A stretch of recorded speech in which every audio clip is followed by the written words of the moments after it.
მეფაჟე ოფიცრებმა საქართველოს შინაგან საქმეთა სამინისტროს თანამშრომლებთან კოორდინაციით თბილისის აეროპორტში მგზავრის ხელბარგში მალულად განთავსებული სხვადასხვა დასახელების ნარკოტიკული საშუალების შემცველი მედიკამენტები აღმოაჩინეს.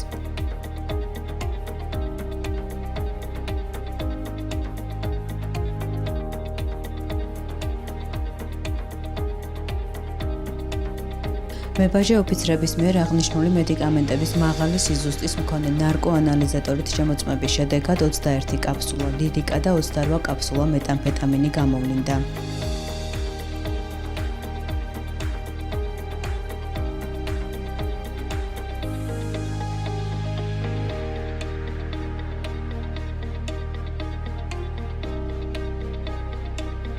საქმის მასალები შემდგომი რეაგირების მიზნით საქართველოს შინაგან საქმეთა სამინისტროს გადაეცა.